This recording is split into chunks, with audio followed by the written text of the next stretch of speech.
wa ala alihi wa ashabihi ajma'in. Ya Allah, Ya Sami, Ya Bashir, Ya Qarib, Ya Syahid, Ya Arhamar Rahimin, irhamna ya Allah.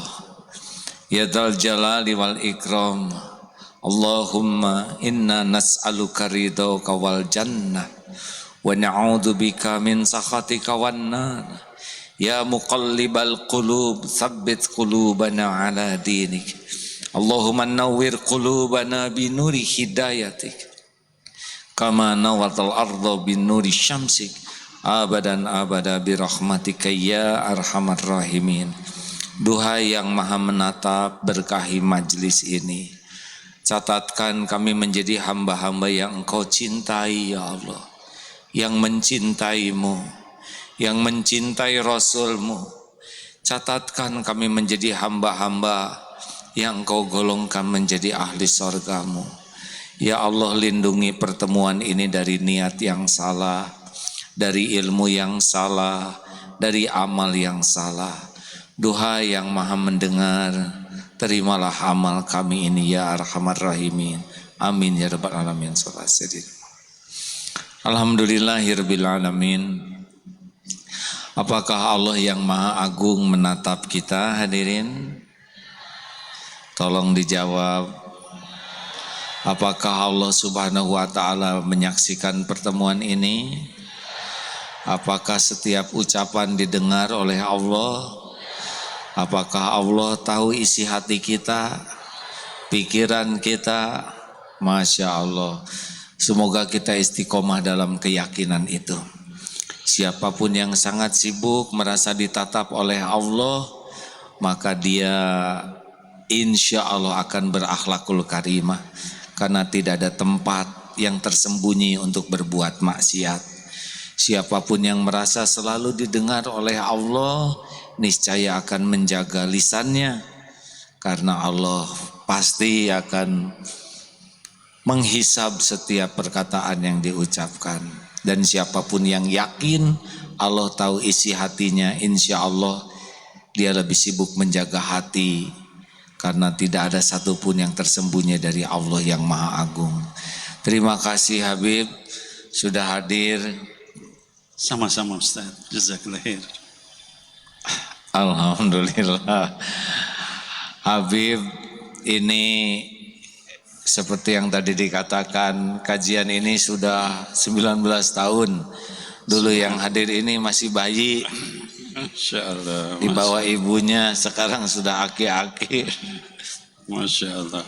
Ceritanya sih ini teh berusaha nambah ketauhidan kepada Allah. Subhanallah. Nah, alhamdulillah mulai 2018 kemarin kita usahakan setiap kajian kita mengundang hamba-hamba Allah yang lebih berilmu supaya lebih berkah.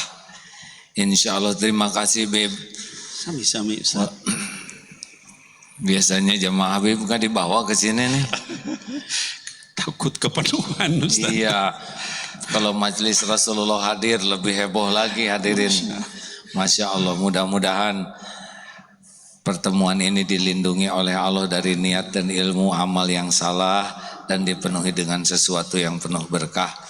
Mangga sekarang Habib duluan ya. Mungkin saudara-saudara sudah lebih banyak mengenal, tidak usah kenalkan ya, karena sudah dikenal dari majelis Rasulullah SAW. Silakan Bib, mangga. Bismillahirrahmanirrahim. Assalamualaikum warahmatullahi wabarakatuh. Alhamdulillah wassalatu wassalam ala sayyidina Muhammad wa ala alihi wa ashabihi wa man sara ala nahjihi wa man jahada fi sabilihi ila yaumil qiyamah, amma ba'd. Yang saya muliakan, saya hormati, dan insya Allah dimuliakan Allah, dicintai Allah, disayangi Allah, guru saya Kiai Haji Abdullah Gimnastiar, hafizahullah, mudah-mudahan Allah menjaga beliau senantiasa di dalam ketaatan kepada Allah, ketakwaan kepada Allah, dijauhkan daripada bala, dijauhkan dari hal-hal yang tidak baik di dunia maupun di akhirat. Amin ya rabbal alamin. Hadirin sekalian, anak-anakku sekalian, jamaah sekalian yang dimuliakan Allah Subhanahu wa taala. Pertama saya ingin mengenalkan diri saya dulu. Bagi yang belum kenal, saya ini adalah murid dari Kiai Haji Abdullah Gimnastiar. Ya. Pikiran sama kiai mana? Bukanlah, jangan begitu. Jadi saya ingat dulu ketika saya masih kuliah, waktu itu sekitar tahun 90-an Ajengan, itu saya suka mendengarkan ceramah beliau. Jadi saya belum jadi apa-apa, beliau sudah jadi ajengan, sudah jadi kiai gitu ya. Jadi maka saya sebut beliau adalah guru saya yang saya belajar tidak secara langsung, tapi melalui radio Bandung pada saat itu, sekitar tahun 90-an. Saya masih di semester 3-4 waktu itu, masih tingkat 2 kuliah ya.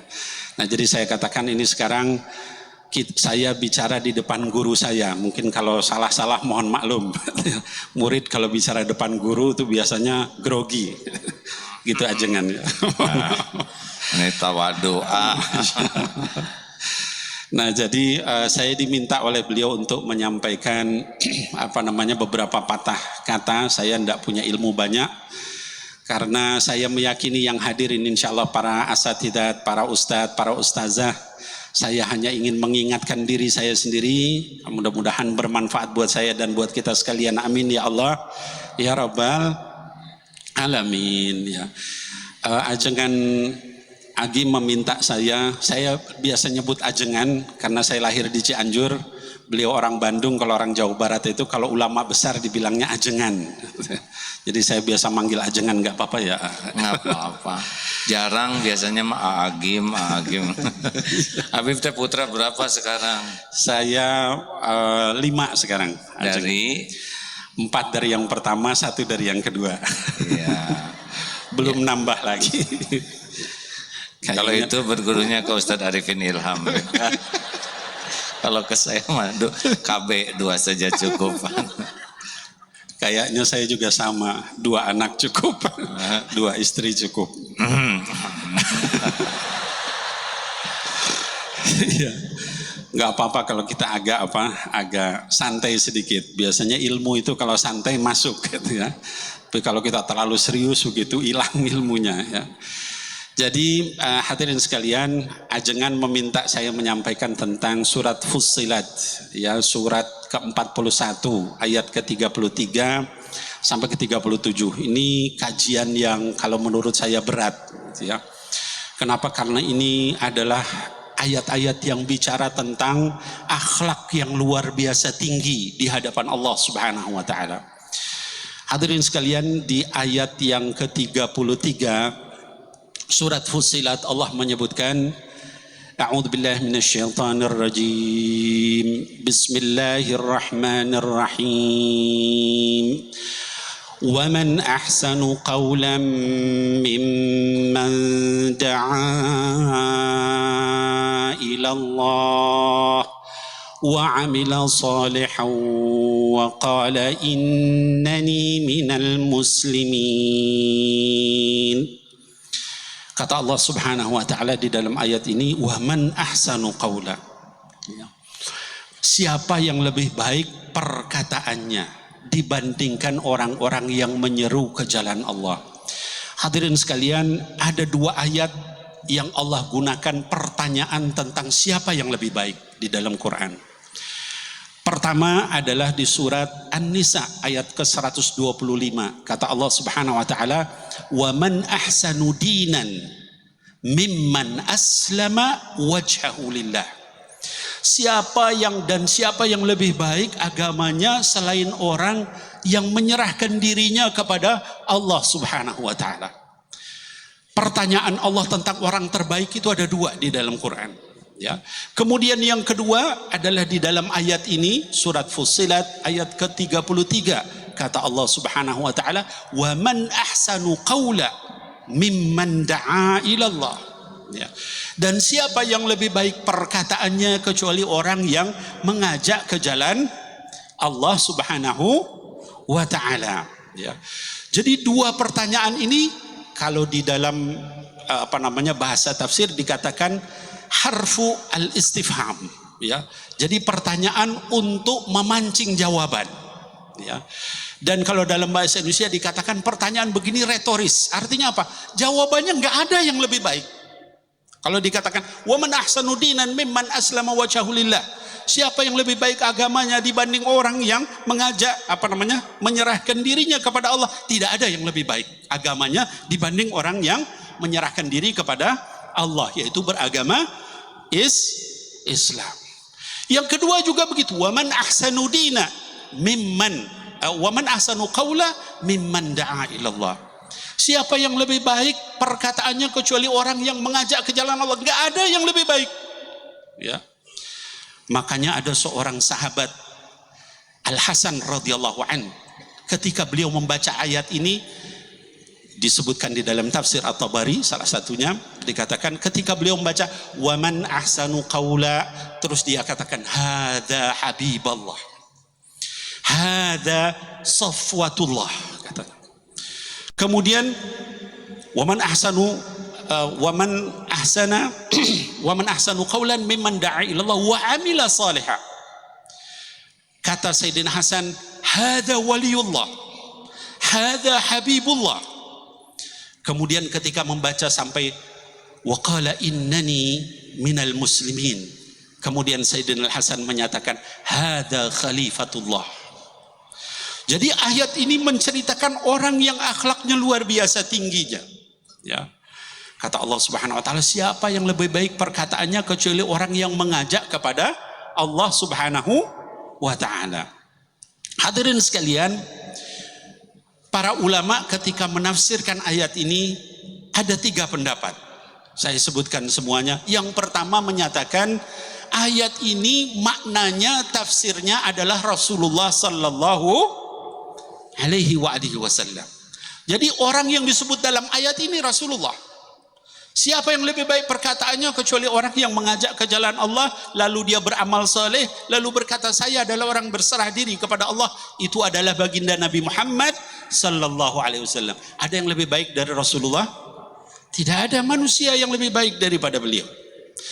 Kemudian para mufassir yang kedua menyatakan makna ayat ini adalah muadzin.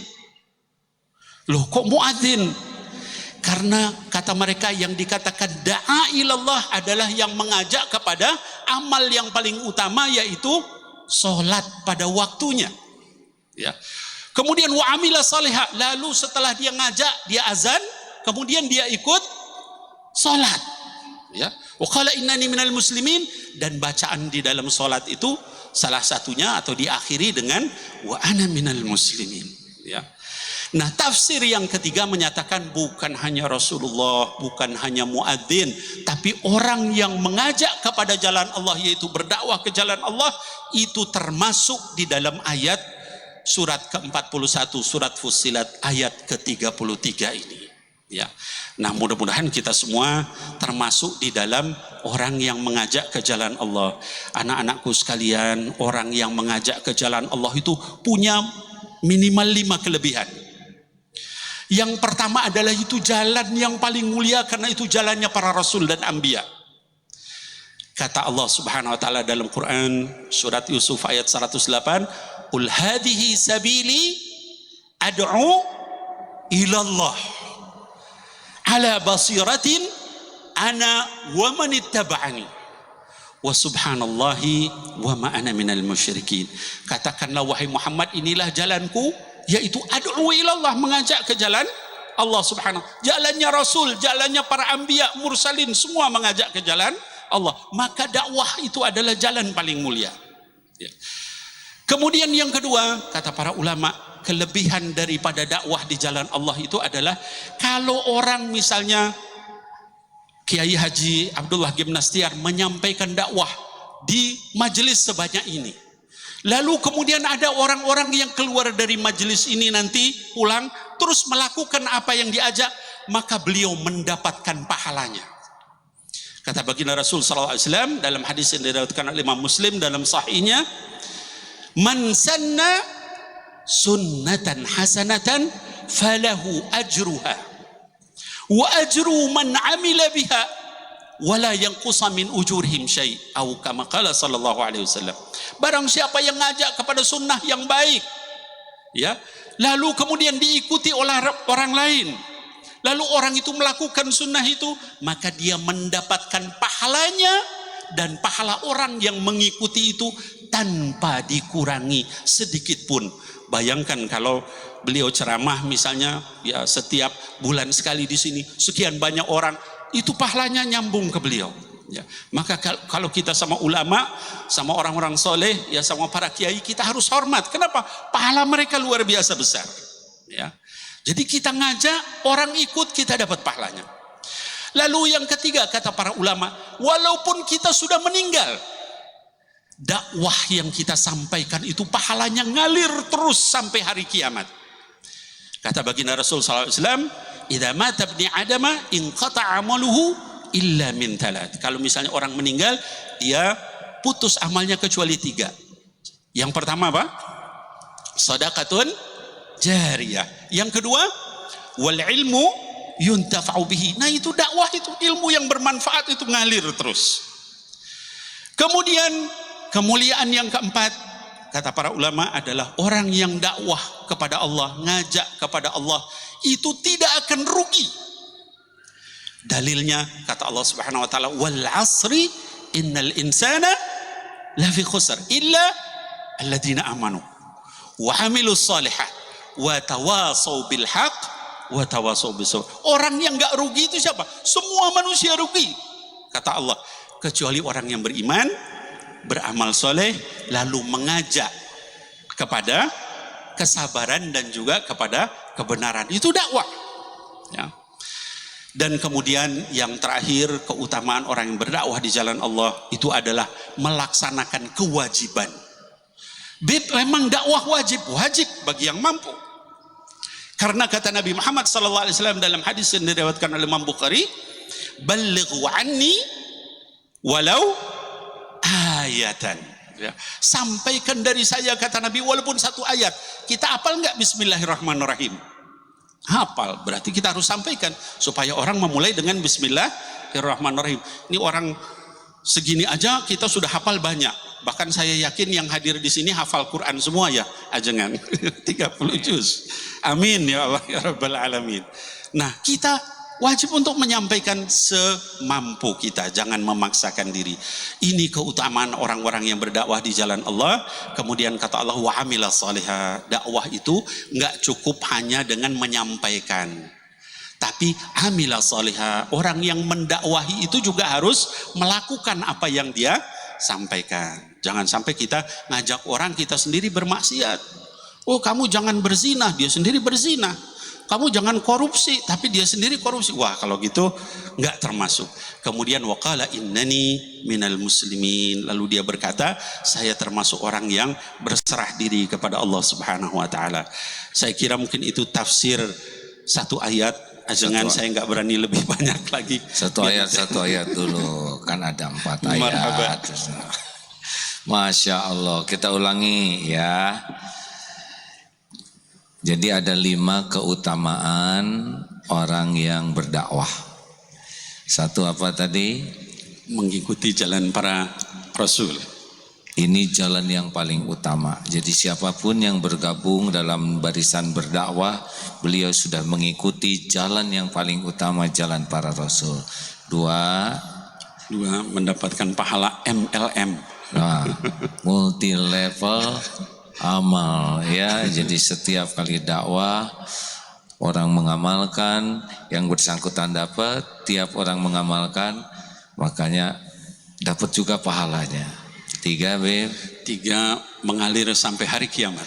Karena ini merupakan ilmu yang manfaat, walaupun pendakwah itu sudah wafat, tapi terus saja mengalir pahalanya. Makanya Abu Bakar As-Siddiq tidak bisa ditandingi siapapun kebaikannya, karena banyak orang yang dapat hidayah syariatnya lewat beliau, dan itu mengalir terus. Masya Allah. 1 jalan para nabi, 2 pahalanya multi level banyak, yang ketiga tidak akan pernah berhenti walau sampai kiamat, 4 tidak pernah rugi. Tidak pernah rugi dalam surat Al-Asr. Jadi termasuk waktunya yang dijalani itu tidak ada kerugian karena masuk dalam tawasobil haq. Dan yang kelima melaksanakan kewajiban. Nah, melaksanakan kewajiban karena balighu anni walau ayatan tadi ya. Tahu bismillah, kita harus mengajak orang bismillah. Kita tahu sholat, tidak cukup hanya kita yang sholat. Apalagi jadi orang tua, harusnya anak belajar menyebut nama Allah itu datangnya dari orang tua. Sehingga setiap kali anak menyebut nama Allah, orang tua juga pahalanya. Mengajarkan anak sholat itu harusnya dari orang tua. Sehingga setiap kali anak sholat, pahalanya mengalir kepada orang tuanya. Begitulah jadi orang tua tidak cukup hanya bisa punya anak, tapi juga harus jadi mubalignya yang mengajari anak pertama kali mengenal kebenaran. Bukankah begitu, Pak? Nah, saya cuma mengulang. Enak ceramah begini, hadirin. Nah, boleh saya sedikit tambahkan, Pak? Ya. Itu keuntungannya, tapi ada juga mubalik yang tidak masuk ke surga. Hadisnya Sahih Bukhari yang minggu lalu kita bahas bulan lalu. Yang pertama dihisabkan adalah mujahid yang merasa berperang di jalan Allah sampai mati terbunuh. Sesudah Allah tampakkan nikmatnya dan dia mengakuinya, lalu apa yang kau lakukan? Ya Allah, saya sudah berjihad, bertempur, saya mati terbunuh di medan perang karena engkau ya Allah. Coba lihat ini ya, dia sudah berjuang sampai terbunuh dan lisannya menyebut lillahi ta'ala, tapi Allah kan tidak bisa dibohongi oleh apapun, siapapun. Allah subhanahu wa ta'ala wa huwa alimum bidatis sudur, dan dia mengetahui apa yang ada di dalam hati. Wa asiru qaulakum awijharu bi innahu alimum bidatis sudur. Surat Al-Mulk. Mau engkau rahasiakan kata-katamu, mau engkau jaharkan, Allah maha tahu isi hati. Allah berfirman kepada orang ini, kadzabta, bohong kamu, dusta kamu. Kamu berjuang karena ingin dianggap pemberani, dan sudah engkau dapatkan pujian itu.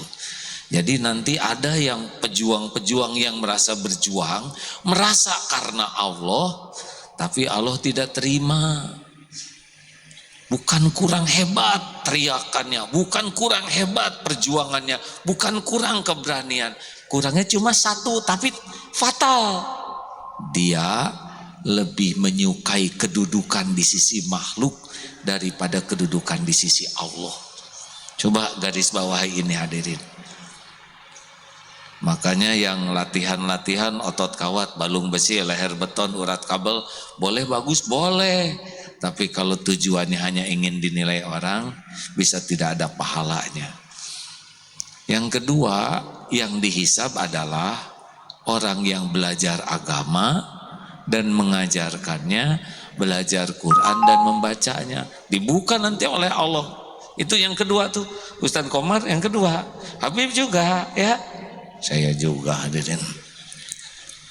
Kalau nggak ada perang nih, kita yang kedua nih. Kalau perang kita ikut perang, giliran yang pertama dihisab kita nih. Sesudah diperlihatkan nikmat, dia mengakuinya. Apa yang kau lakukan? Ya Allah, saya belajar agama dan saya mendakwahkannya. Saya belajar Quran dan saya baca. Lalu Allah yang maha tahu berfirman, kadzabta, dusta kamu, bohong kamu. Kamu belajar agama dan mengajar agar engkau dianggap alim. Kalau sekarang mungkin agar dianggap kiai, dianggap ustadz kondang, ingin diundang ke sana sini, ingin masuk TV, ingin banyak jamaahnya, ingin banyak followernya, ingin dikagumi, dan kau sudah dapatkan itu di dunia, di akhirat diseret dalam keadaan tertelungkup menjadi ahli neraka. Nauzubillah min dzalik. Jadi jangan heran kalau nanti ada yang di dunia dikenal sebagai kiai, ulama, ajengan, ustadz, bahkan mungkin kondang, tapi di akhirat bisa jadi ahli neraka. Ada yang suaranya merdu, qori, qori'ah, hafiz, hafizoh, tapi tetap jadi ahli neraka. Penyebabnya apa? Bukan kurang ilmu agamanya, bukan kurang dalilnya, bukan kurang dakwahnya, bukan kurang hafalannya, tapi yang kurang cuma satu, tapi fatal, yaitu dia lebih menyukai kedudukan di sisi makhluk dibanding kedudukan di sisi Allah. Kenapa ini fatal? Karena ini sudah merupakan ilahnya, Tuhannya, mencari pujian di sisi makhluk. Inna syirka la zulmun azim. Sesungguhnya syirik itu adalah kezoliman yang sangat besar. Dan riya itu syirkul asghar, tetap saja syirik. Makanya jangan menganggap remeh riya itu. Karena buktinya ini, hadis ini sahih. Orang yang berilmu, berdakwah, paham Quran dan membacanya, tapi gagal jadi ahli sorga.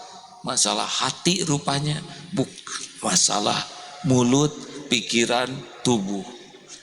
Yang ketiga dihisab adalah orang yang dermawan. Sama itu dermawannya luar biasa, dia lebih menikmati disebut dermawan Allah Subhanahu wa taala. Makanya banyak jamaah begini tuh, ini ujian bagi yang ceramahnya. Mungkin kata orang banyak, tapi di sisi Allah belum tentu diterima. Kalau belok saja hatinya. Saudara-saudara yang punya medsos, jangan suka ngitung follower. Nggak ada apa-apanya.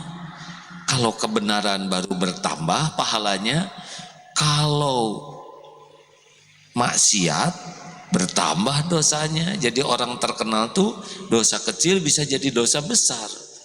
Betul kan? Kenapa kita jadi tegang begini? Asal lulus. Nah hadirin sekalian, makanya hati-hati, hati-hati. Boleh atau Habiban ini ya ini mah cerita aja Bib. Habib kan belum nyobain dihina rame-rame ya. Saya mah udah Bib.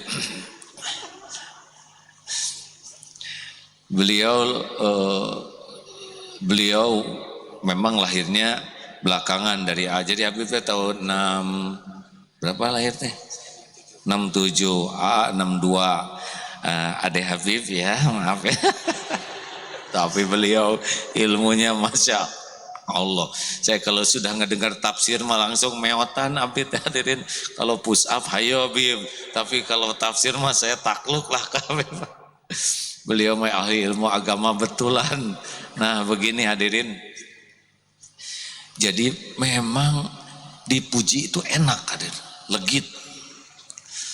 Dikagumi lebih enak lagi. Diperlakukan spesial itu yang dicari orang. Tapi itu yang bisa jadi Tuhan kita. Belok itu hati itu ke arah sana. Jadi sudah tidak lagi mencari keridhaan Allah, tapi mencari pujian, kekaguman, penghargaan. Ini masalah. Dan sudah saya rasakan Bib. Dulu pengajian ini tahun 99. Mulai hebohnya tuh tahun 2000 ketika ada presiden waktu itu Bu Mega Pati di sini. Wah langsung masuk ke TV Agim, mulai di tiap TV, mungkin Habib juga nonton ya. Eta teh Agim lieur. Ilmu dikit diuji begitulah. Aduh. Apa akibatnya? Akibatnya sesudah saya rasakan tuh ketipu aja. Seakan-akan kita tuh seperti yang dipujikan orang. Jadi makin lupa kepada siapa diri yang sebenarnya, saking banyaknya orang yang pengen dengar. Padahal nih ya, dengerin ceramah teh belum tentu pengen denger ceramahnya. Kalau orang berbondong-bondong ke ceramah kita teh, ada yang penasaran pengen tahu yang mana Jim. Pengen tahu, belum tentu yang rada-rada bagus mah yang istiqomah begini ya Bib ya. Berarti masalahnya langgeng, jadi dia ikesin tecik ada solusi enggak. Tapi kalau hanya datang banyak itu belum tentu ya. Saya tidak mengatakan tidak, tapi belum tentu semua orang ingin menimba ilmu. Ada yang penasaran, ada yang pengen tahu. Nah hadirin sekalian, tapi bagi yang ceramahnya merasa, wow hebat nih, banyak follower, makin bangga, ini makin rusak. Ketipu seperti yang begini ya, maaf ya, kentut bau, kerasa. Tapi karena banyak yang pilek, enggak bau. Kemudian yang jaim, harum. Karena banyak yang ngomong harum, jadi merasa dirinya teh kentutnya harum. Padahal dia tahu bau belerang. Tapi karena banyak yang nyebut harum, jadi dia lupa kepada, bahkan mendustakan kejujuran terhadap dirinya sendiri. Musibah besar dalam hidup tuh minimal 2 awalnya. 1, tidak pernah berani jujur melihat siapa diri sendiri karena ketipu oleh topeng. Dan yang kedua, sudah tahu kekurangan diri tapi tidak mau memperbaiki. Ini musibah hadirin. Nah Bu, Pak, saya rasakan ketipu, waduh dulu mah. Wah begitulah ujiannya. Ke orang tua jadi jarang silaturahim, padahal dekat. Ke anak tiba, loh kok Gaida jadi SMA, kapan SMP-nya? Saking sibuk Bib, maaf ya, nggak sadar anak SMP kelewat itu. Kenapa jadi SMA? Kan SD dulu, berarti 3 tahun kan nanya Pak anak. Dramatisnya begitu hadirin. Nah begitulah dunia itu membuat paling fatal adalah ketipu menikmati pujian penghargaan orang lain. Padahal di sisi Allah, alhamdulillah Habib, akhir 2006 akhir ya heboh teh ya. Habib ingat kan waktu itu? Jelebete Aagim nikah lagi. Padahal mah, ayah Habib kenapa nggak heboh? Enak diam. Saya mah heboh, Habib. Aduh itu mah jelebet, TV yang menayangkan bagus-bagus robah atuh. Jadi ngejelek-jelekin ibu-ibu yang setengah pola antri di potret dirobek, jadi 2. Sekarang diselotip lagi, tapi kan ada garisnya, saya tahu ya ada garisnya. Perusahaan bertumbangan, santri yang repot, SSG dari yang daftar 500, 700 jadi 30 yang daftar. Karena repot, yang laki-laki daftar disangka mau berguru masalah pernikahan. Yang perempuan daftar disangka mau jadi yang ketiga, rumit lah masalahnya. Kamu dulu mah kawan-kawan teh, wah banyak pada menjauh, Bib. Yang laki-laki, yang ibu-ibu mah jelas ngambek ya sebagian.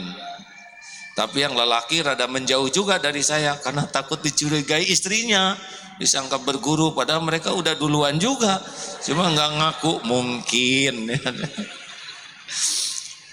Tapi alhamdulillah kedatangan guru 2 Bib, dan beliau menyebutkan alhamdulillah ini teh karunia.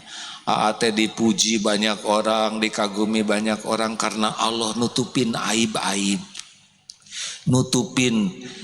Allah tahu kelakuan yang sebenarnya, aslinya mah jauh dari yang diceramahkan gitu Bib.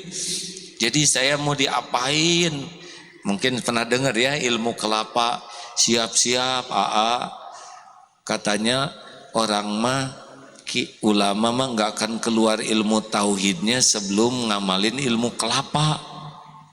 1 bakal dijatuhkan dari pohon yang tinggi, nggak ada kelapa yang jatuh pelan. Udah jatuh bukannya dibelai, dijambak hadirin sampai gundul. Udah gundul bukannya dikecup, digetok Bib, pakai kampak, pakai bedog.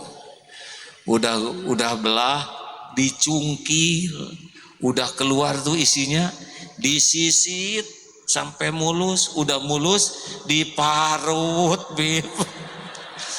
Udah diparut, diperas. Tah kitu Bib nasib abdi teh. Kurang lebih 7 tahun dari ya Kata guru teh dulu teh AA sing sabar ngejalaninnya ya. Terus saya nanya, mau diapain saya ini, kenapa saya harus ngadepin ini?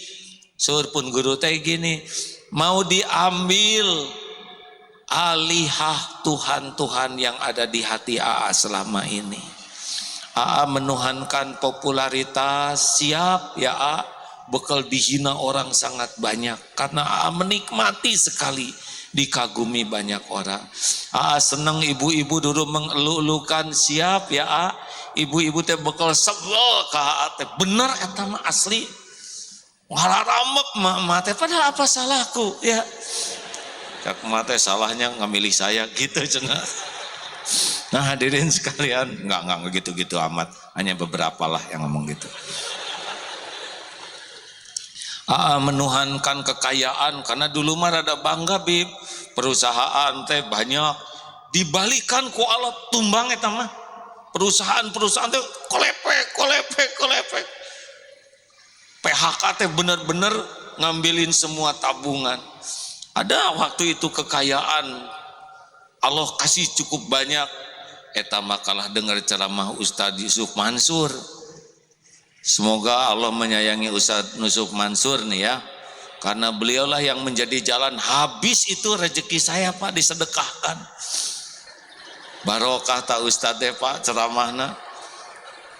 Saya sayang kepada Ustadz Yusuf Mansur karena jadi jalan saya bisa melepas rezeki ini di jalan Allah, enggak ditipu, enggak apa eta mah sedekah apa yang paling asukai, punya rumah enggak di kota yang bagus, ada, keluarkan, golenceng, tanah ada, keleheng, mobil sedekahkan aja, sebolodol. Terakhir tabungan, itu tabungan mah jangan Ustaz, justru itu, bukan untuk beliau, disuruh sedekah Pak, ledih saja dalam 3 hari itu Pak, ngadak-ngadak miskin.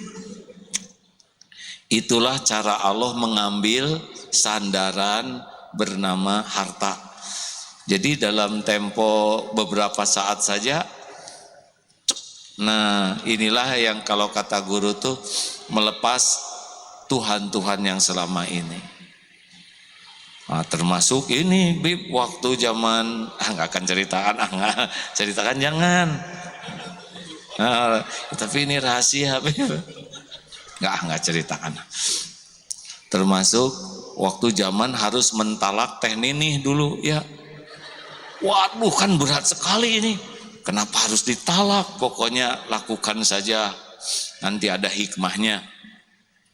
Bayangkan udah nikah lagi, disuruh mentalak, ya kan? Saya nggak ngerti waktu coba istiqoroh. Akhirnya jatuhlah talak waktu itu. Waduh, itu ngambeknya kayak apa? Kata guru tuh, inilah saat terakhir AA takut oleh penilaian orang. Ini talak mendidik. Kan akhirnya juga balik lagi ya enggak, tapi jadi ketukar posisi Bib. Ya jadi gitulah, jadi jadi kebagian sekarang seri ya. Abi nggak usah nyobain yang gini-gini Bib, berat Bib. Nah hadirin sekalian, jadi aja sekarang terbuka hikmahnya. Nah itulah hadirin beratnya dakwah. Ternyata yang membuat berat itu senangnya, yang membuat gagal di sisi Allah tuh senangnya kedudukan di sisi makhluk, dianggap dai kondang, kiai yang karismatik dan nikmat di sininya. Kalau ini ada di hati yang berceramah atau para dai yang tadi, kelihatannya 5 keuntungan tadi tidak akan bisa diperoleh. Makanya 5 keuntungan tadi benar-benar harus merasuk dengan keikhlasan. Surat Fusilat ayat 3 tadi. Maaf gitu Bib, nggak apa-apa Bib, saya berkeringat Bib. Kak Bib pun sekarang. Bismillahirrahmanirrahim. Hadirin sekalian, jamaah sekalian yang dimuliakan Allah Subhanahu wa taala. Tadi kalau Kiai Agim menyampaikan tentang cobaan yang menimpa beliau, saya mendengar, dan Waktu itu memang ramai di televisi, tapi apa yang terbersit di dalam hati saya satu. Ini adalah fitnah yang diberikan oleh orang-orang yang tidak suka terhadap Islam. Tadi Ajengan menyampaikan ya bahwa beliau merefleksikan ke dalam bentuk selama ini saya begini, selama ini saya begini. Subhanallah, luar biasa. Yaitu sifat seorang ulama yang mukhlisin seperti itu. Tapi kami yang di luar melihat ini ada tidak semata-mata itu, tapi ada rekayasa yang ingin merusak nama Islam pada saat itu, sehingga saya juga termasuk yang mendoakan beliau pada waktu itu. Mudah-mudahan diberikan kekuatan dan mudah-mudahan orang-orang yang memang tidak suka dengan Islam ini diberikan hidayah oleh Allah Subhanahu wa taala. Saya tidak mendoakan supaya mereka celaka, enggak. Kita enggak diajarin begitu ya. Kenapa? Karena tadi tafsir ayat yang ke-34 Ajengan tadi yang belum sempat kita sampaikan. Itu kata Allah Subhanahu wa taala, a'udzubillahi minasyaitonirrajim, wala tastawil hasanatu walas sayyi'ah. Idfa' billati hiya ahsan. Fa idza bainaka wa bainahu adawatun ka'annahu waliyun hamim. Kata Allah Subhanahu wa taala, enggak sama kebaikan itu dengan keburukan. Orang soleh itu walaupun dijelekin kayak apa, nanti bersinar kesolehannya. Seorang ulama, seorang kiai, seorang guru, seorang ustadz, dia orang baik, orang soleh. Manusia boleh seluruh dunia jelekkan dia, tapi nanti sama Allah diangkat lebih bersinar lagi. Ya. Jadi kata Allah, nggak sama keburukan dengan kebaikan itu. Mau dibilang jelek kayak apa? Yang namanya emas tetap emas. Mau dijelekkan kayak apa? Yang namanya berlian, dia tetap berlian.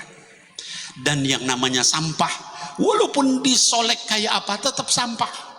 Mau dibikin bagus, tadi misalnya contoh ditambah followernya dan sebagainya, ya, dipoles sedemikian rupa di panggung. Kalau yang namanya sampah nanti akan fayadhabu jufa, kata Allah, akan jadi buih, ya, hilang. Nah, Allah mengangkat beliau dengan cobaan itu.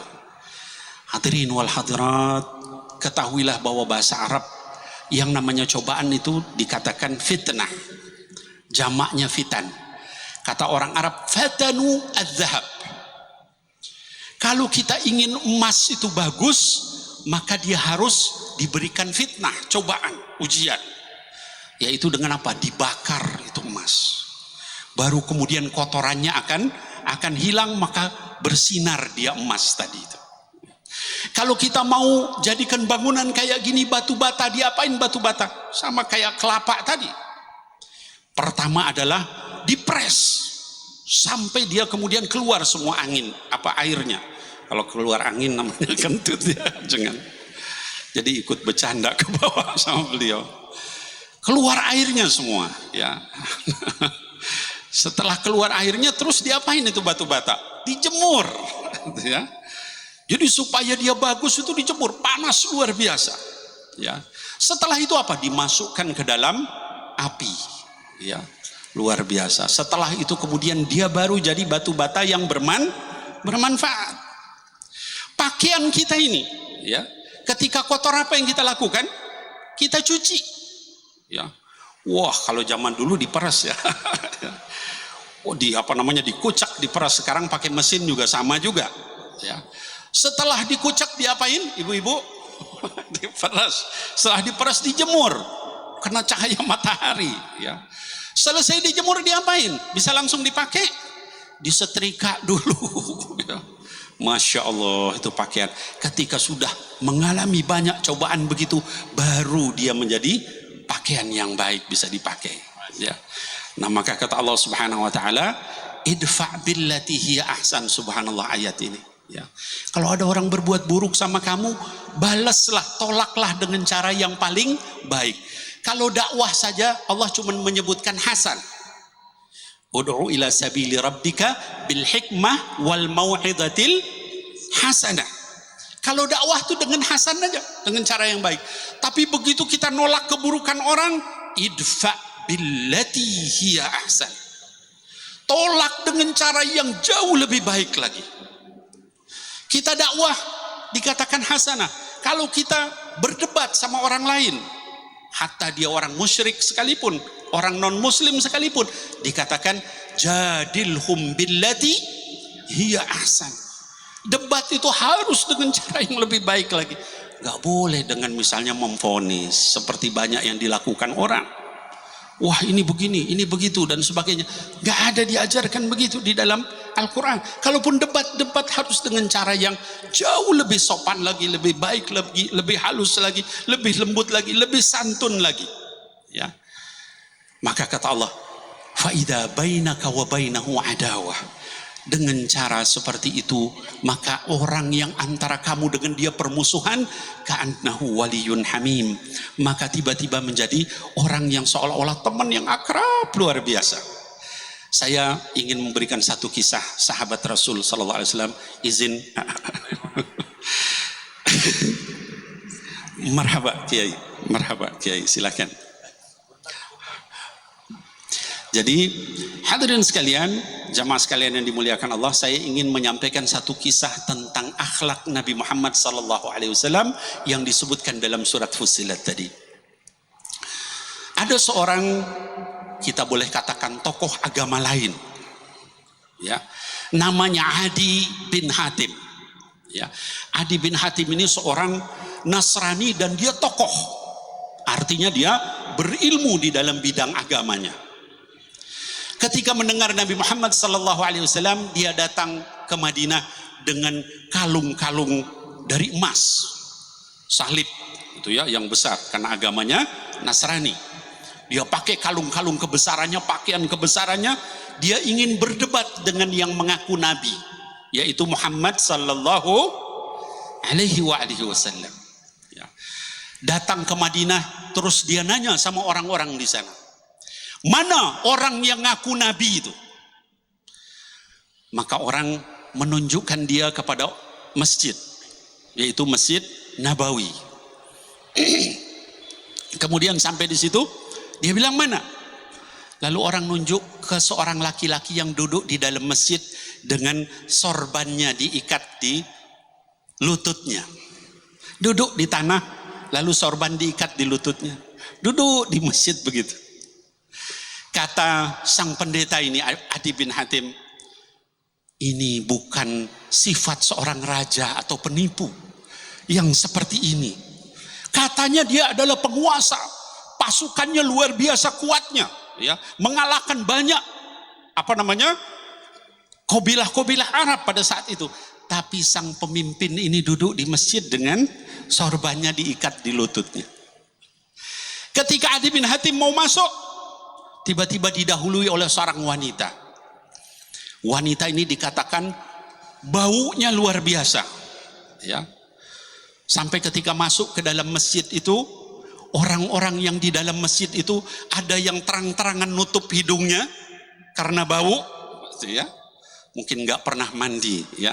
Di Arab sana itu kan susah kalau mau mandi, ya. Apalagi ini orang Arab pedalaman, baunya luar biasa.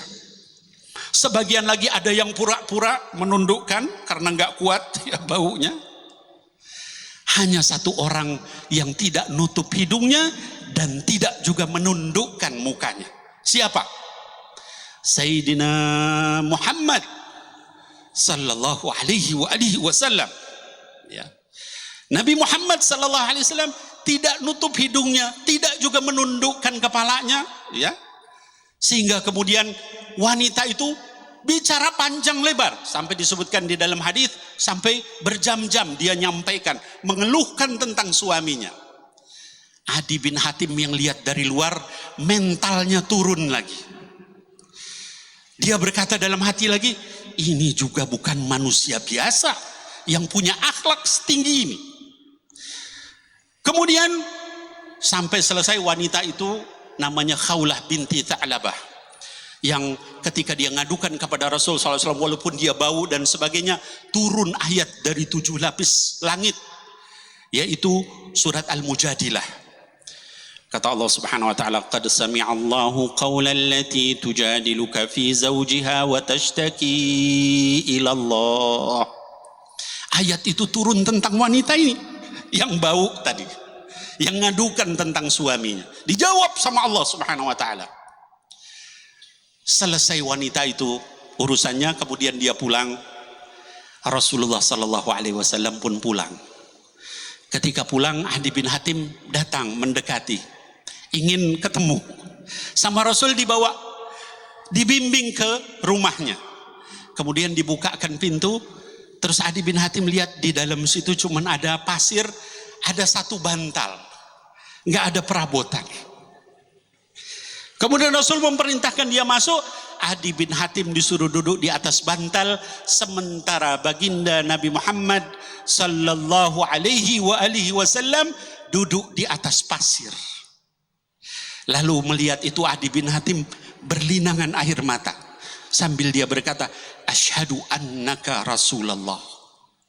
Saya bersaksi bahwa kamu adalah Rasulullah. Lihat, orang yang mau debat, orang yang mau ngajak diskusi, orang yang ingin mengalahkan dalilnya Nabi Muhammad SAW, kalah tanpa satu kata pun keluar dari mulut baginda Nabi Muhammad SAW. Hanya melihat apa? Akhlaknya Nabi Muhammad SAW. Dia langsung masuk Islam. Nah, hadirin wal hadirat yang dimuliakan Allah, kembali kepada ayat tadi, wala tastawil hasanatu wala sayyi'ah. Enggak sama orang baik dengan orang buruk. Seperti tadi kiai misalnya diberikan ujian cobaan oleh Allah Subhanahu wa taala, tawil umrak fi taatillah, baru disebut hadir orangnya. Insyaallah luar biasa. Kalau waliullah itu begitu. Jadi beliau mendapatkan cobaan seperti itu, tapi kata Allah enggak sama. Orang baik itu mau dijelekin kayak apa, pasti akan kelihatan kebaikannya.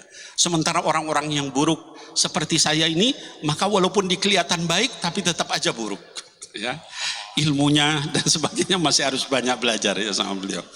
Hadirin wal hadirat, lalu kata Allah Subhanahu wa taala, idfa' billati hiya ahsan fa idza bainaka wa bainahu adawah. Maka antara kalian ada perselisihan, perbedaan pendapat, tidak suka dan sebagainya, tiba-tiba menjadi teman yang akrab. Lalu kata Allah, wa ma yulaqqaha illa alladziina sabaru. Enggak ada orang yang sanggup melakukan itu kecuali orang yang benar-benar sabarnya. Wa ma yulaqqaha illa dzu hadzin 'adzim. Dan tidak ada orang yang sanggup melakukan itu kecuali orang yang derajatnya sangat tinggi di hadapan Allah Subhanahu wa taala. Mudah-mudahan kita sekalian diberi kekuatan sehingga kita bisa melakukan akhlak yang demikian tinggi kepada orang lain, memaafkan orang seperti tadi yang dicontohkan oleh guru kita Kiai Haji Abdullah Gimnastiar. Wallahu a'lam bishawab. Fadhil Kiai. Masya Allah. Itu ayat Fusilat 34 35 ya, Laras. Jadi rekan-rekan,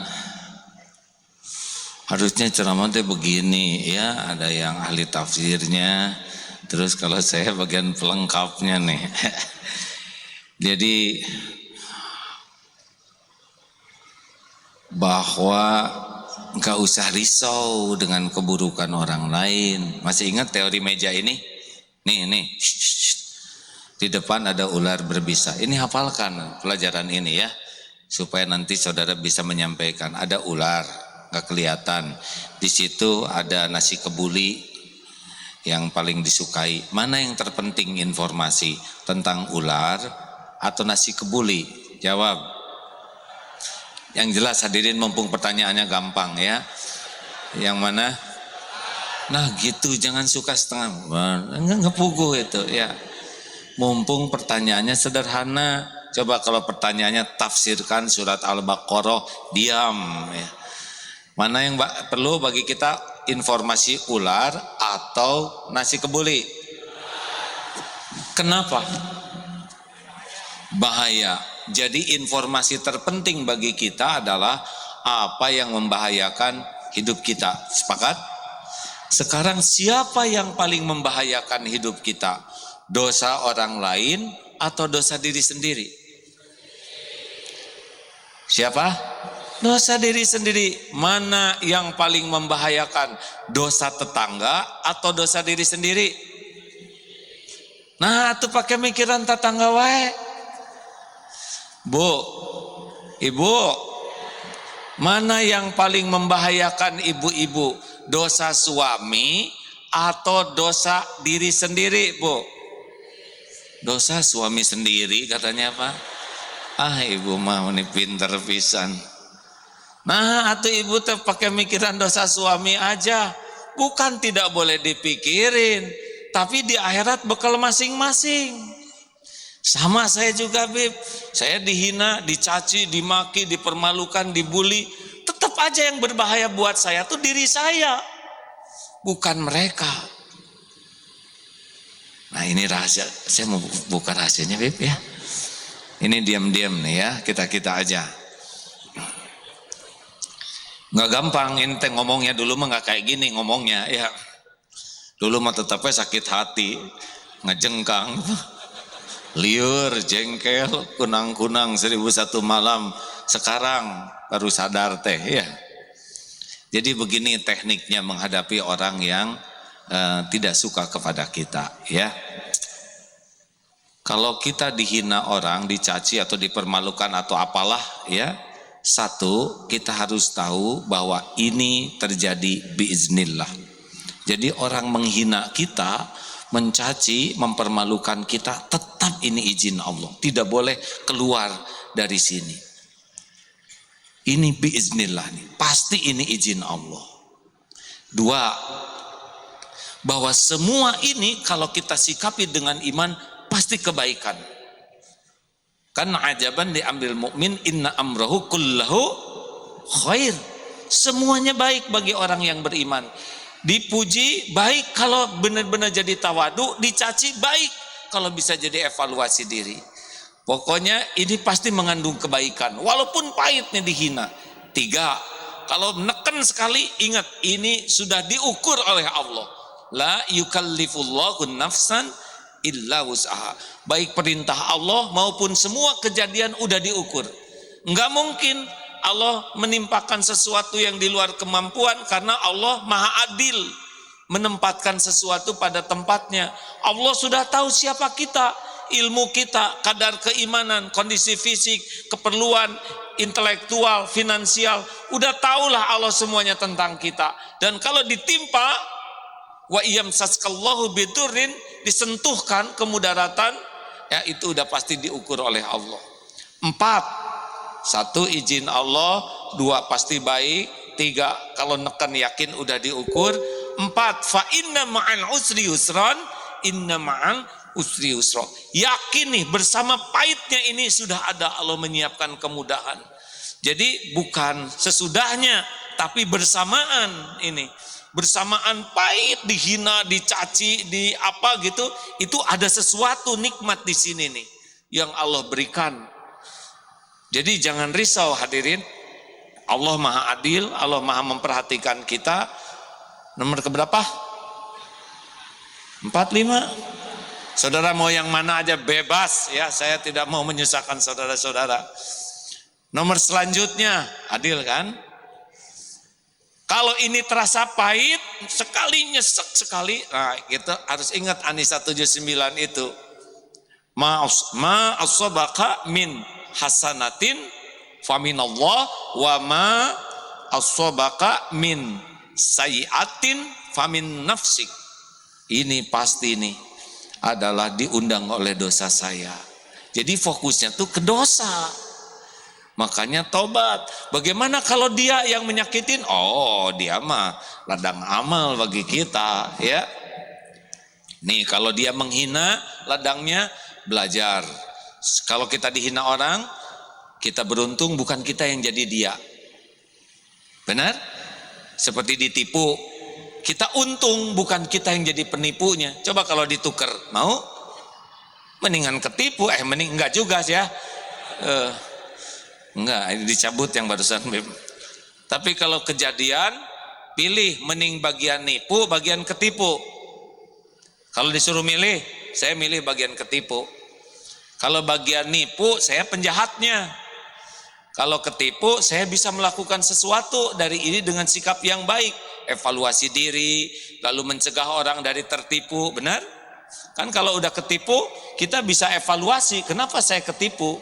Juga kita bisa mencegah orang supaya nggak ketipu. Kalau saya jadi penipu, nggak ada tuh selain keburukan yang terjadi pada saya. Kalau orang berbuat jelek, kita bisa belajar. Oh, Allah memperlihatkan nih sikap buruk. Ngejelek-jelekin orang, saya tidak mau melakukan yang sama seperti yang dia lakukan. Jadi kalau suami marah-marah ya Bu ya ke ibu harus bersyukur, alhamdulillah bukan saya yang jadi pemarah. Dengan adanya dimarahi begini ternyata buruk sekali, saya tidak mau melakukan perbuatan seperti yang dilakukan keburukan orang kepada saya. Gitu. Selanjutnya, ini ladang bagi saya untuk memaafkan. Kalau nggak ada yang nyakitin, kapan kita memaafkan? Kapan idfa billati hiya ahsan yang tadi, ya kan? Halo? Gara-gara disakitin kan kita bisa membalas dengan yang lebih baik. Kalau nggak ada yang menyakiti, ya orang baik, kita baik, udah adil. Naiknya itu kalau orang tidak berbuat baik, kita berbuat baik, baru naik. Yang top adalah dia berbuat jelek, kita berbuat ahsan. Itu ihsan, muhsinin, orang yang ihsan. Jadi sebetulnya ada yang begitu tuh tempat kita mengamalkan ilmu keutamaan ini. Jelas hadirin? Bu? Jelas Bu? Coba kalau suami marah bagaimana ibu? Diam Pak. Berarti sama kalau diam itu Pak yang Pak, Bapak, jawab Pak. Pak, kalau istri marah-marah bagaimana? Kan? Pakai nyari lagi. Bukan begitu. Ini satu juga belum. Dia mau niru jejak kita, Bib. Hadirin, diam. Pak, Bu, pokoknya kalau kan nggak sakit hati, dihina oleh infotainment, enggak. Saya sudah beberapa waktu ya, awalnya sih ngejeletot ya, dan saya sudah diajarin guru bertahap, dan nggak rugi dan Tuhan kita mah bukan mulut orang, Tuhan kita bukan tulisan orang, Tuhan kita itu Allah. Tu'izzu man tasya wa tudhillu man tasya. Allah yang angkat derajat, Allah yang menghinakan. Sedunia menghina kita, kalau kita diangkat oleh Allah tetap ngangkat. Sedunia berusaha memuji kita, kalau kita dihinakan oleh Allah tetap saja hina. Bukan mulut orang Tuhan kita. Makanya idfa billati hiya ahsan, tolak keburukan dengan cara yang lebih baik. Jadi sebetulnya secara hakikat ya, kita mah tidak rugi kalau kita menyikapinya dengan benar.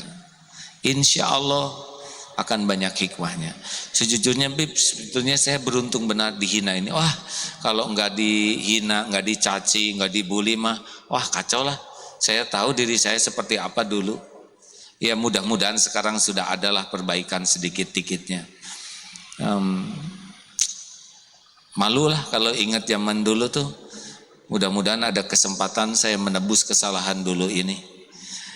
Nah, ada yang mengatakan, meni sabar. Sebetulnya nggak gitu-gitu amat ya. Dan di sini mah gede gitu. Dan saya telan cara nimpanya, kata guru teh begini, Bib. Sepahit apapun yang nanti jalani, obatnya cuma satu, air mata tobat.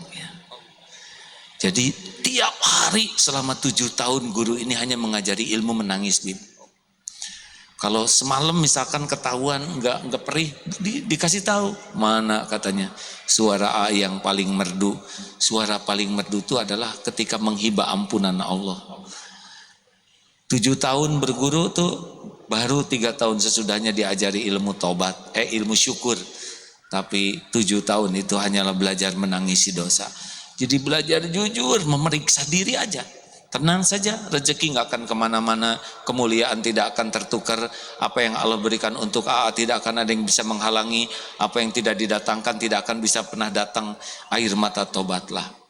Nah, itulah pengalaman belajar sabar. belum sampai tingkat sabar. Tapi kuncinya adalah tidak pernah lepas bahwa semua ini dari Allah dan hanya oleh Allah saja yang bisa menyelesaikannya. Innalillah wa inna ilaihi raji'un. Gitu, Bib. Ayo satu ayat lagi kan, yang tentang setan kalau nggak salah yang selanjutnya itu ya. Berat itu mah kan Habib yang berat-berat bagian Habib.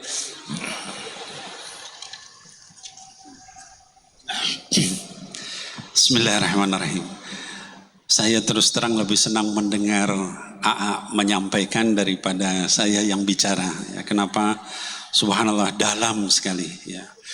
Beda orang yang kajiannya kitab Al-Hikam, ya Ibnu Athaillah As-Sakandari, dengan orang-orang seperti saya yang baru kulit-kulitnya.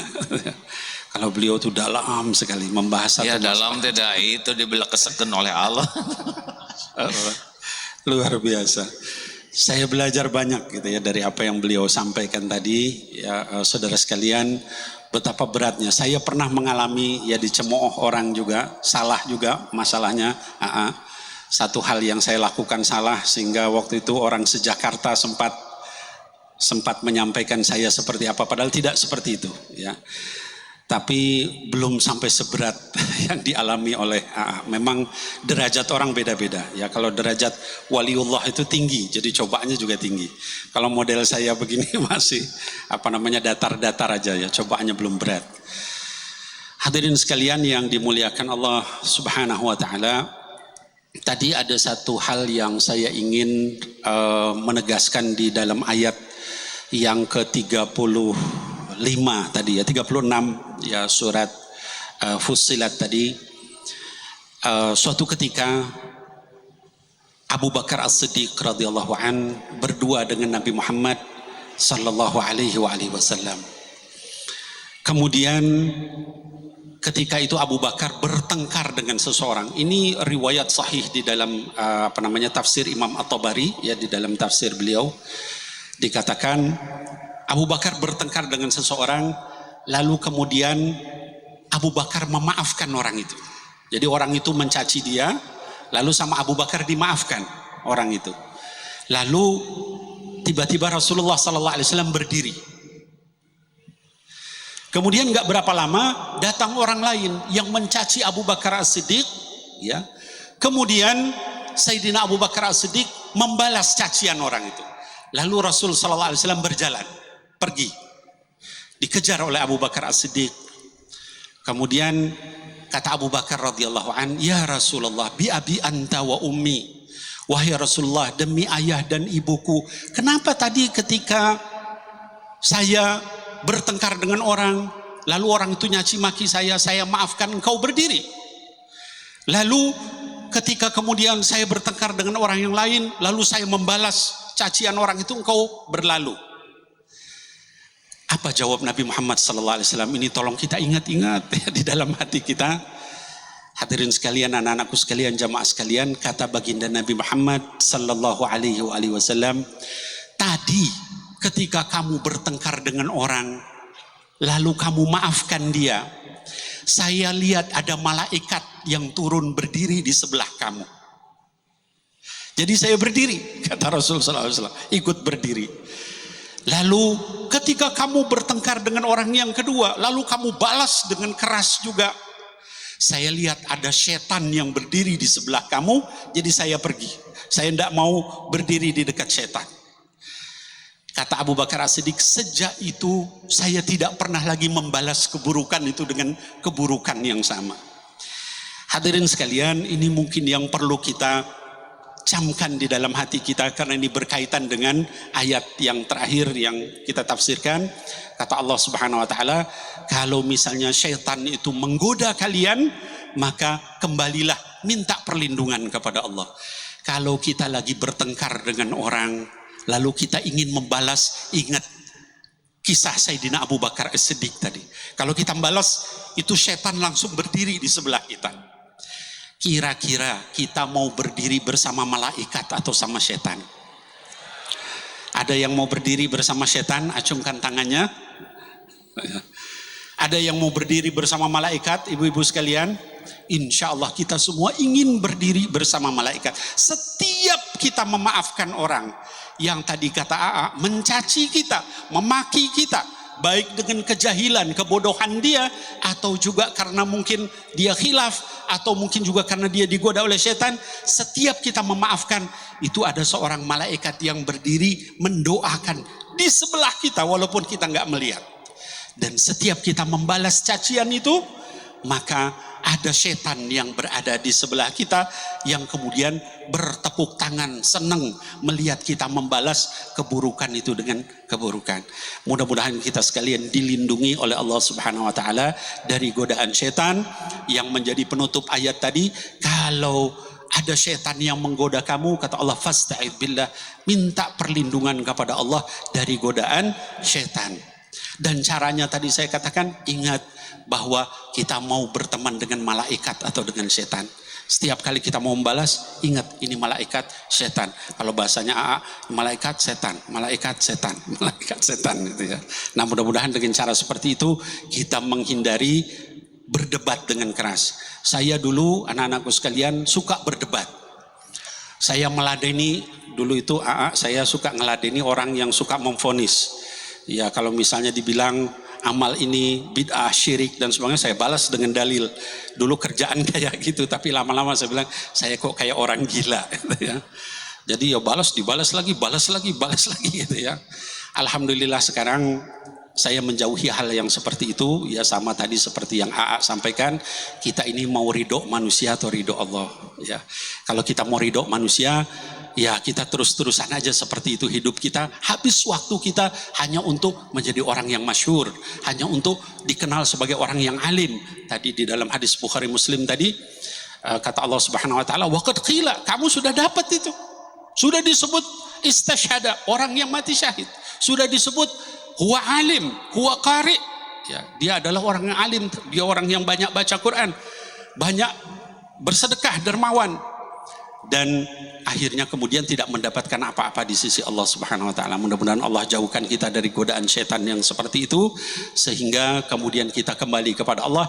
Dan terakhir ayat itu ditutup dengan kata Allah Subhanahu wa taala, hendaklah kita bersujud kepada Allah Subhanahu wa taala, tunduk kepada Allah, tunduk kepada hukum Allah.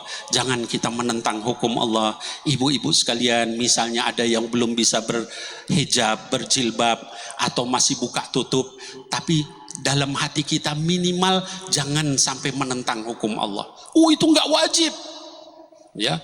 Sampai ada yang bilang begitu saat ini, ya. Padahal itu wajib.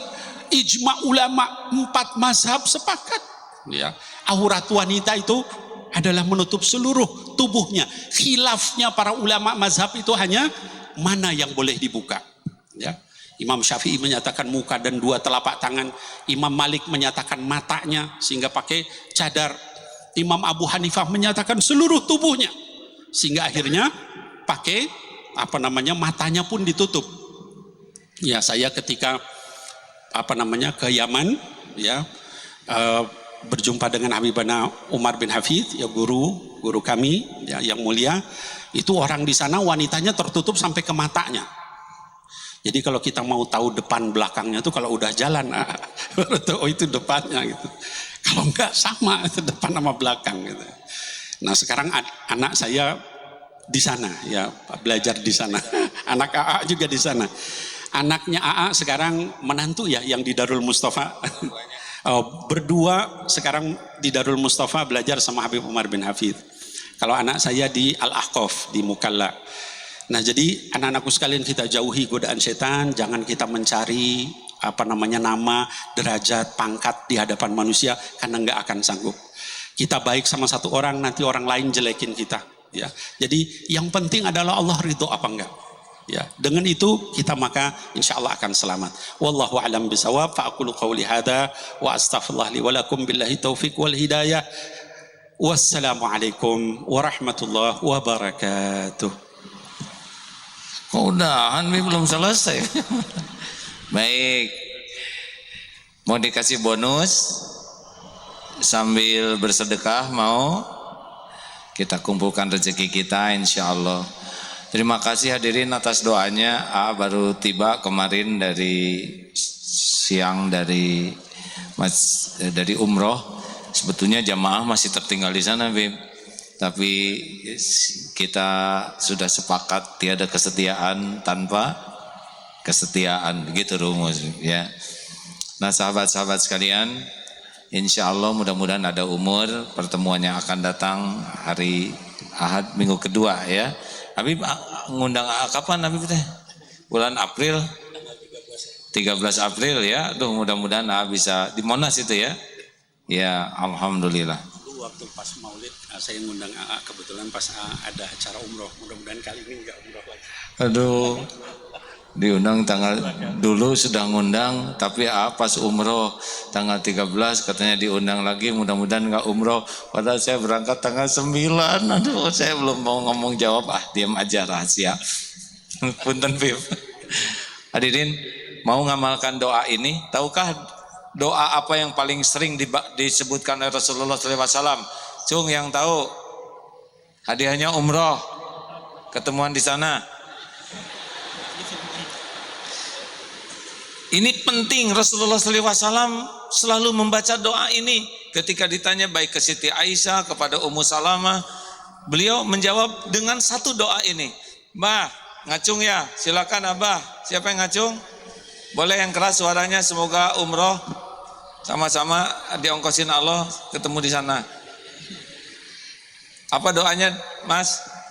Teriak aja.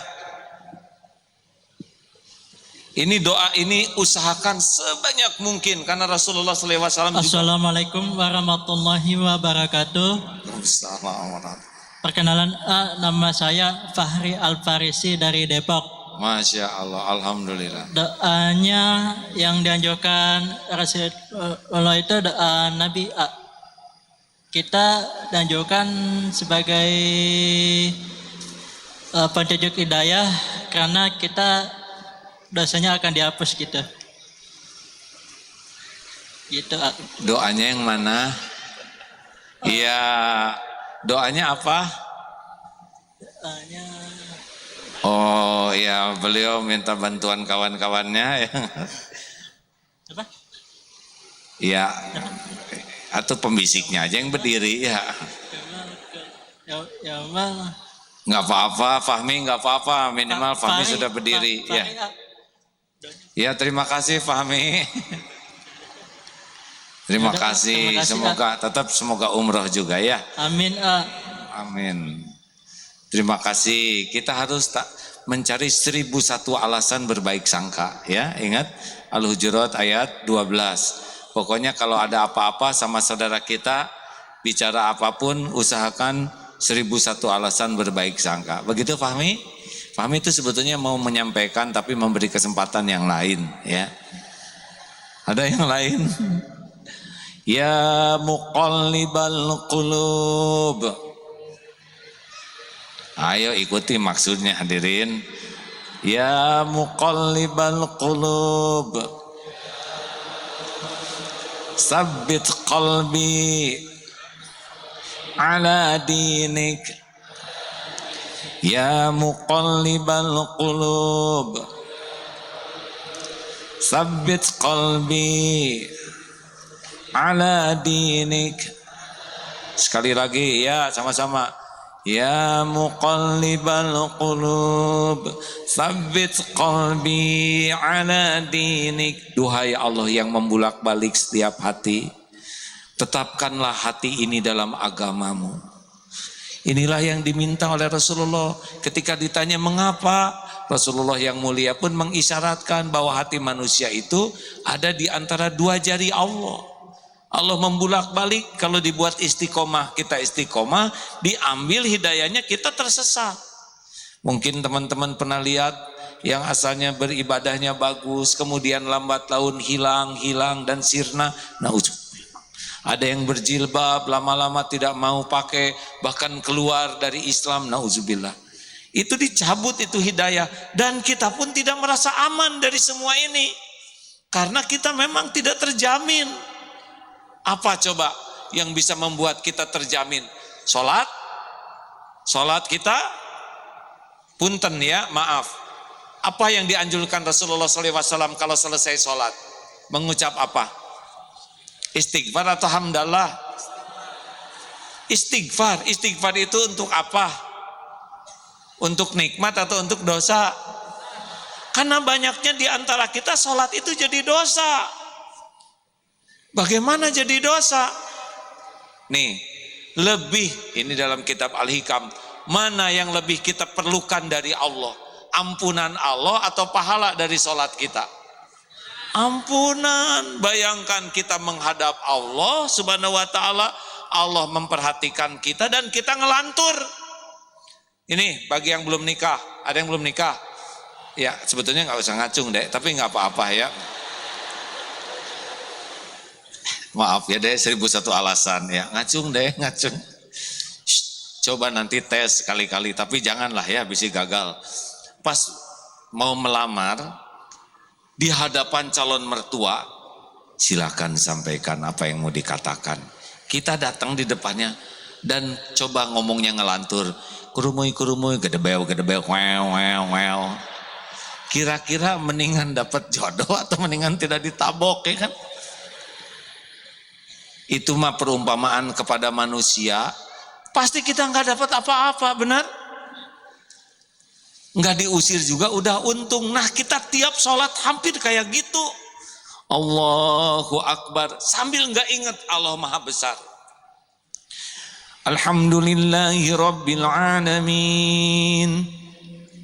Itu kan dijawab oleh Allah. Hambaku memujiku. Ar-Rahmanir Rahim. Hambaku menyanjungku. Maliki Yaumiddin. Hambaku mengagungkanku. Iyyaka na'budu wa iyyaka nasta'in. Ini antara hambaku dan aku. Ihdinas siratal mustaqim, siratal ladzina an'amta 'alaihim, ghairil maghdubi 'alaihim waladdallin. Amin. Allah juga menjawab untuk hambaku apa yang dia minta. Ini adalah saat terpenting. Surat yang langsung dijawab. Sayangnya kita nggak sadar bahwa kita tuh sedang berdialog dengan Allah lewat surat ini. Lewat Fatihah. Ruku, sujud lewat. Saat terdekat kita dengan Allah, waktu sujud nggak ingat ke Allah. Doa di antara dua sujud, doa yang paling lengkap, nggak ingat. Padahal itu solusi. Rabbighfirli, ampuni saya ya Allah. Warhamni, sayangi saya ya Allah. Wajburni, cukupi saya. Warfa'ni, angkat derajat saya ya Allah. Warzukni, limpahi dengan rezeki yang berkah. Wahdini, tuntun saya ya Allah, beri petunjuk. Wa'afini, sehatkan lahir batin yang membuat saya bisa taat. Wa'fu anni, maafkan saya ya Allah. Hapus semua aib dan jejak dosa-dosa saya. Itu saat yang paling hebat. Doa diapit oleh dua sujud. Lewat begitu saja. Makanya istighfar itu benar. Bayangkan sholat kita segitu ngelanturnya. Kita lebih membutuhkan pertolongan Allah supaya selamat. Ini punya dosa tidak sih jamaatnya tenang-tenang gini? Punya dosa tidak? Sedikit atau banyak? Banyak atau banyak sekali? Banyak sekali atau luar biasa banyaknya? Bayangkan kalau setiap satu dosa dibalas oleh Allah dengan satu belatung saja keluar dari diri kita. Seperti apa diri kita? Boro-boro pantas masuk surga, benar? Kita dimuliakan orang karena Allah nutupin aib dan dosa kita. Makanya gak bisa ngendelin amal. Kita lebih banyak memerlukan ampunan Allah dari amal-amal kita. Benar? Kalau Allah hitung-hitungan dengan kita, selamat nggak nih kita? Oh, kita pantasnya mungkin disambar petir nih. Geseng, ya. Apa? Saum cuman perut, mata enggak saum, pikiran enggak saum, nafsu enggak saum. Ngaji dan enggak ngerti. Lagi ngaji di HP, Pak. Yasin. Sibuk dengan WA grup. Bangun tidur bukannya doa. Bangun, ngebangunin orang. Dia sampai adaan terus buka WA. Begitulah kita lebih banyak memerlukan ampunan Allah. Makanya teruslah doa supaya tidak dicabut nikmat ini. Setuju sahabat sekalian? Coba baca sekali lagi. Ya muqallibal qulub, sabbit qalbi ala dinik. Ya muqallibal qulub, sabbit qalbi ala dinik. Kalau sama-sama, ya muqallibal qulub, sabbit qulubana ala dinik. Penutup Ali Imran ayat 8. Rabbana la tuzigh qulubana ba'da idh hadaitana wa hab lana min ladunka rahmah innaka antal wahhab. Jangan cabut nikmat iman ini dengan doa itu. Ya Allah, jangan palingkan hati kami kepada kesesatan sesudah Engkau memberikan hidayah. Jangan pernah lepas karena kita tidak aman dalam hidup ini. Jangan sampai kita berakhir su'ul khotimah karena kita tidak minta diteguhkan iman ini. Demikian sahabat sekalian, kita akan segera tutup dengan zikir bersama Fatihah, Al-Ikhlas, Al-Falaq, An-Nas, dan nanti kami akan berdoa. Al-Fatihah. A'udzu billahi minasy syaithanir rajim. Bismillahirrahmanirrahim. Alhamdulillahi rabbil alamin. Ar-Rahmanir-Rahim. Maliki yaumiddin. Iyyaka na'budu wa iyyaka nasta'in. Ihdinas siratal mustaqim. Siratal ladzina an'amta 'alaihim ghairil maghdubi 'alaihim waladdallin. Amin ya Allah. Ayat kursi. Allahu la ilaha illa huwal hayyul qayyum. La ta'khudhuhu sinatun wa la nawm. Lahu ma fis samawati wa ma fil ard. Man dhal ladzi yashfa'u 'indahu illa bi'idhnihi. Ya'lamu ma baina aydihim wa ma khalfahum wa la yuhituna bi syai'in min 'ilmihi illa bisya' wasi'a kursiyyuhu as-samawati wal ard wa la ya'uduhu hifdhuhuma wa huwal 'aliyyul 'azim. Bismillahirrahmanirrahim. Qul huwallahu ahad, Allahus samad, lam yalid wa lam yulad wa lam yakul lahu kufuwan ahad. Bismillahirrahmanirrahim.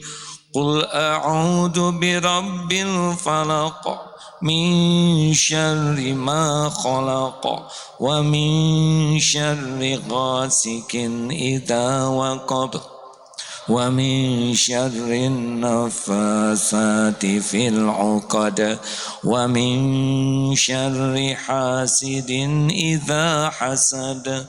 Bismillahirrahmanirrahim. Qul a'udzu birabbin nas, malikin nas, ilahin nas, min syarril waswasil khannas, alladzi yuwaswisu fi sudurin nas, minal jinnati wan nas.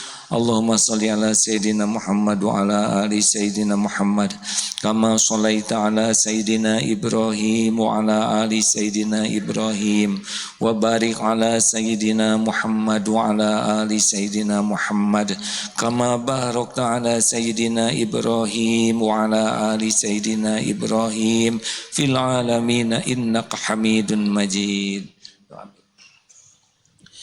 أعوذ بالله من الشيطان الرجيم بسم الله الرحمن الرحيم الحمد لله حمدا يوافي نعمه ويكافي مزيده يا ربنا لك الحمد كما ينبغي لجلال وجهك الكريم وعظيم سلطانك سبحان لا نحصي ثناء عليك أنت كما أثنيت على نفسك فلك الحمد حتى ترضى ولك الحمد إذا رضيت ولك الحمد بعد الرضا دائما أبدا يا الله يا كريم اللهم كما خصصتنا في كتابك الكريم وهديتها به منا إلى صراطك المستقيم أصلح منا ما ظهر وما بطن اللهم اشرح صدورنا ويسر أمورنا وعظم أجورنا وحسن أخلاقنا واشفي أمراضنا وبارك لنا فيما أعطيتنا وانصرنا على جميع أعدائنا بدنيا وروحانيا دائما أبدا يا الله يا كريم اللهم ربنا اغفر لنا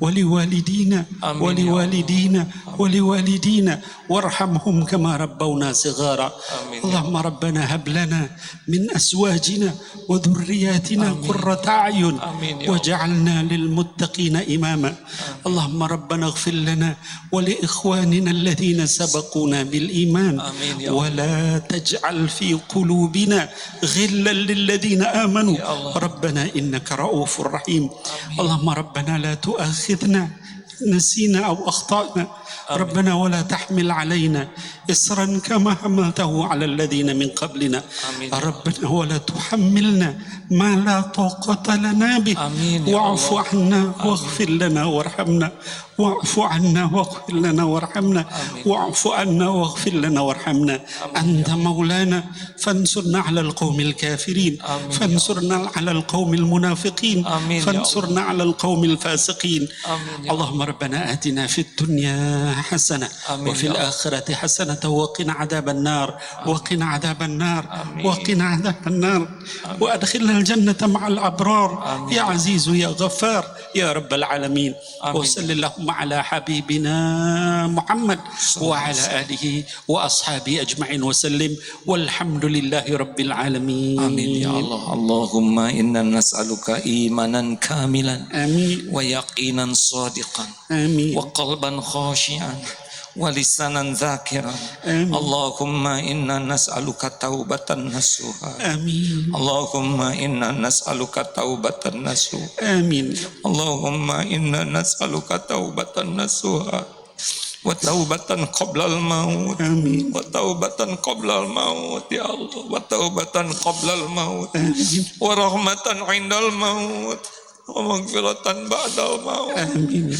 اللهم هون علينا في سكرات الموت اللهم هون علينا في سكرات الموت اللهم هون علينا في سكرات الموت والنجاة من النار والعفو عند الحساب اللهم إنا نسألك حسن الخاتمة اللهم إنا نسألك حسن الخاتمة اللهم إنا نسألك حسن الخاتمة ونعوذ بك من سوء خاتمة ونعوذ بك من سوء الخاتمة ونعوذ بك من سوء الخاتمة يا الله ونعوذ بك من سوء الخاتمة ونعوذ بك من عذاب القبر ونعوذ بك من فتنة النار اللهم اغفر لنا ولوالدينا وارحمهم كما ربونا صغارا اللهم اغفر للمؤمنين والمؤمنات والمسلمين والمسلمات الأحياء منهم والأموات اللهم أعز الإسلام والمسلمين اللهم أعز الإسلام والمسلمين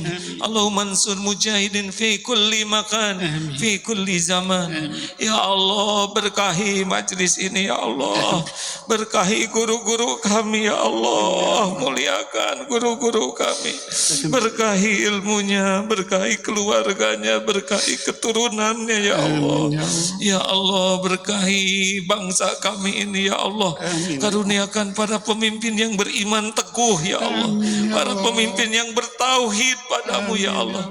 Para pemimpin yang adil, yang amanah, yang cinta kepadamu, cinta kepada kebenaranmu. Ya Allah, kami berlindung kepadamu dari para pemimpin yang mengkhianatimu. Ya Allah, persatukan para ulama, persatukan umatmu ini ya Allah. Berkahi ya Allah umatmu ini arhamar rahimin. Lindungi saudara kami yang teraniaya di Palestina, di Suriah atau di bumi manapun ya Allah. Teguhkan imannya, gelorakan jihadnya ya Allah. Terima semua perjuangannya ya Allah ya arhamar rahimin. Jangan cabut nikmat iman kami. Rabbana la tuzigh qulubana ba'da idh hadaitana wa hab lana min ladunka rahmah innaka antal wahhab. Allahumma rzuqnal istiqamah, Allahumma rzuqnal istiqamah ya muqallibal qulub tsabbit qulubana ala dinik. Allahumma musarrifal qulub sarrif qulubana ala ta'atik. Rabbana atina fid dunya hasanah wa fil akhirati hasanah wa qina adzabannar. Ya Allah, sembuhkan jamaah yang sedang sakit ya Syafi. Berikan kecukupan yang sedang kekurangan ya Razak. Lepaskan dari lilitan hutang piutang ya Ghani. Berikan jalan keluar ya Fatah. Berikan kemudahan urusan yang maslahat ya di dunia wal akhirat. Karuniakan pendamping terbaik yang merindukannya ya Allah. Rumah tangga sakinah, keluarga penuh barokah, keturunan hafiz hafizah. Ya Allah, jauhkan kami dari bala fitnah wal musibah. Subhana rabbika rabbil izzati amma yasifun. Wassalamun alal mursalin. Walhamdulillahi rabbil alamin. Sallallahu alaihi wasallam. Alhamdulillah, Allah subhanahu wa ta'ala pasti mendengar, tidak ada satupun yang luput. Habib, semoga Allah mencintai Habib, memuliakan keluarga, keturunan, dan juga mengistiqomahkan.